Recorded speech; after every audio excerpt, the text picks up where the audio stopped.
তোমালোকক ইন্টাৰগেটিভ সেন্টেন্সৰ নেৰেশ্যন পৰিৱৰ্তন কেনে ধৰণে হয় এই কথা মই ক'ব বিচাৰিছো দেই।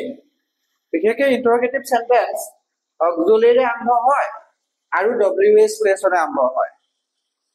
এতিয়া আমি অক্সিলাৰীৰে আৰম্ভ হোৱা বাক্য কেনে ধৰণে নেৰেশ্যন পৰিৱৰ্তন কৰে তাক আমি ক'ম।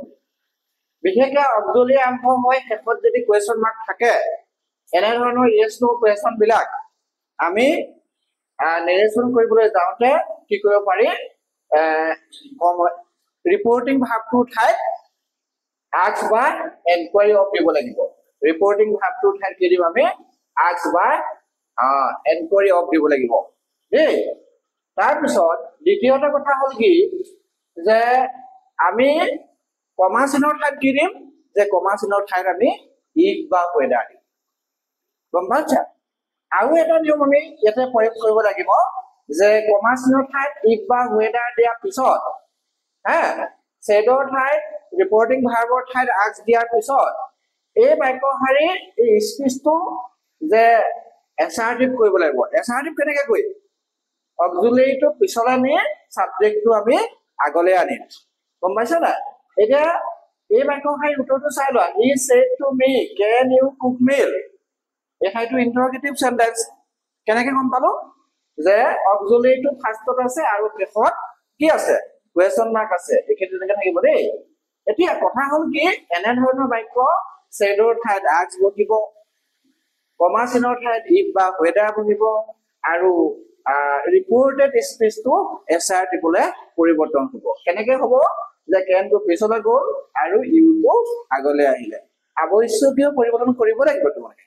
আমি যে আগতে কৈছিলো যোৱা ক্লাছত মি আৰু ইউ হলে আই হয় বা কেনটো ইয়াত ৰিপৰ্টিং ভাৰ্বটো যদি পাষ্ট টেন্স হয় তেতিয়া কেনটো পুৰ হ'ব। সেইটো কথা আমি ভাবিব লাগিব দেই। তাৰপিছত এতিয়া আমি তোমালোকক এটা কথা ক'ব লাগিব। এইটো হৈছে মনত ৰখা কথাটো আমি চাব লাগিব। যদি বাক্য শাৰীৰ এই কেনৰ ঠাইত ডু আৰু ডাজ থাকে তেতিয়া আমি এই ডু আৰু ডাজটো আঁতৰাই দি মেইন ভাৰ্বটো আমি কি কৰিম যে মেইন ভাৰ্বটো আমি ডু কৰিম। যেনে ধৰণে আমি এষাৰি বাক্য দেখা দিছো he said to me do you know me, do you know me, do you know me, দেখিছা নাই do you know me। এই বাক্য শাৰীত আমি এতিয়া কৰিম কি যে ইয়াতে আমি হি কি হ'ল এতিয়া যে ছেডৰ ঠাইত কি কৰিম দিম ছেডৰ ঠাইত আস্ক হয়নে?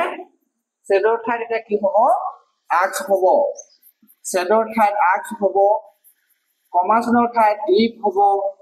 যদি মই কৈছো যদি আমাৰ ডু আৰু ডাজ থাকে ডু আৰু ডাজ থকা বাক্যবিলাক মেইন ভাৰ্বটো কৰিব লাগিব। এতিয়া মি আৰু ইউ হলে কি হ'ব এতিয়া আই। আমি কৈছিলো হি আৰু ইউ হলে হি হয়, হাৰ আৰু ইউ হলে চি হয় আৰু পিছত যদি ইউটো থাকে তেতিয়াহ'লে এইটো যিটো হ'ব তাত সেইটোকে বহাই দিব লাগে। আমি যোৱা ক্লাছত এইবিলাক কথা কৈছিলো নাই? এতিয়া মি আৰু ইউ হোৱাৰ কাৰণে আই হ'ল। এই ডুটো তোমালোকে মেইন ভাৰ্বটো টু কৰিব লাগিব। টু থাকিলে মেইন ভাৰ্বটো নো ভাৰ্বটো টু কি নিউ আৰু এই মিটো সদায় সাবজেক্ট ৰিলেটেড প্ৰনাউন। ফাৰ্ষ্ট পাৰ্সন বিলাক কি সাবজেক্ট ৰিলেটেড প্ৰনাউন অৰ্থাৎ সাবজেক্টৰ ওপৰত ভিত্তি কৰি চেঞ্জ হ'ব। এতিয়া হিটো মতা মানুহ যে আছে এতিয়া মিটো ঠাইত কি হ'ব এতিয়া হিম। মতা মানুহ থাকিলে হিম আৰু মাইকী মানুহ থাকিলে হাই। কৈছো নাই এই ধৰণে হ'ব। যদি আমাৰ এই ঠাইত যদি আমাৰ ডিড লগাবলগীয়া হয় যেনে ধৰণৰ এটা বাক্য আকৌ কৈছো আমি আকৌ এটা বাক্য এটা কম চাই লোৱা। যেনে ধৰণে হি said to me did you help me did you help me।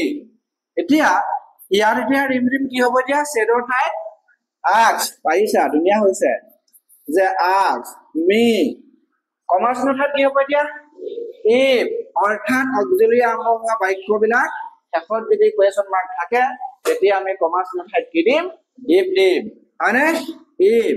এটা ডিড থাকিলে মেইন ভাৰ্বটো হেড ভাৰ্ব কি হ'ব ডিডটো উঠি যাব দেই মেইন ভাৰ্বটো কি হ'ব এতিয়া হেড ভাৰ্ব থ্ৰী এতিয়া মি আৰু ইউ হলে কি হ'ব আই হয়নে মেইন ভাৰ্বটো এইটো হেল্প হেল্পৰ এতিয়া হেড ভাৰ্ব থ্ৰী কৰি দিব লাগে হেল্প হেল্প ACLPED হেল্প এই মিটো কি হ'ব এতিয়া হি দেখিলা এই ধৰণৰ এনে ধৰণে আমি সলনি কৰিব লাগিব এইখিনি হৈছে তোমালোকৰ অক্সিলাৰী আৰম্ভ হোৱা বাক্য কেনে ধৰণে ইনডাইৰেক্ট নেৰেশ্যন কৰিব পৰা হয় তাৰ এইটো হৈছে নিয়ম এতিয়া আমি WH কুৱেশ্যনৰ কথা ক'ম WH কুৱেশ্যন WH কুৱেশ্যন অৰ্থাৎ WH আৰম্ভ হয় শেষত যদি কুৱেশ্যন মাৰ্ক থাকে এইটো দুটা হৈছে দেই শেষত যদি কুৱেশ্যন মাৰ্ক থাকে তাক কি বুলি কয় WH কুৱেশ্যন বা আস্ক কুৱেশ্যন এনে ধৰণৰ বাক্যবিলাক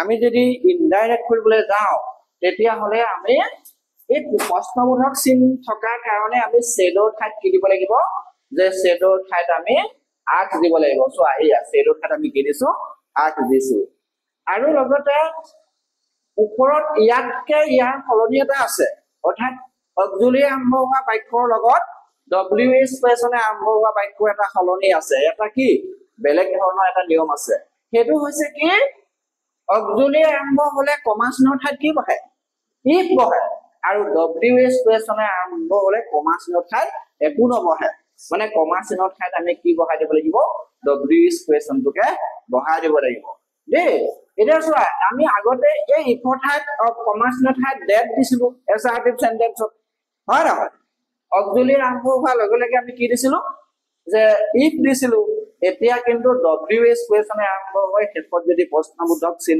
থাকে তেতিয়াহ'লে আমি এই WH কুৱেশ্যনটো মানে কমা চিনৰ ঠাইত বহাই দিব লাগে আৰু বহাই পেলাই পিছৰ অংশটো আমি এছাৰটিভ কৰিব লাগিব পিছৰ অংশটো আমি কি কৰিব লাগিব এছাৰটিভ সেই চোৱা দুটো আমি নাইকিয়া কৰি দিলো নাই দুটো নাইকিয়া কৰি মেইন ভাৰ্ব কামটো কি কৰি দিলো ওৱান কৰি দিলো হয় নহয় যে মেইন ভাৰ্বটো আমি টু কৰিলো আমি তোমালোকৰ আগতে কৈছিলো যে গো টু ইনডাইৰেক্টত কি হয় ওৱেন হয় অৰ্থাৎ অহাটো তোমাৰ ইনডাইৰেক্টত কি হ'ব যোৱা হ'ব নিশ্চয় চাগে বুজি পাইছা এইটো পাইছা নাই ঠিকে আছে মই তোমালোকক কৰিবলৈ দিম এতিয়া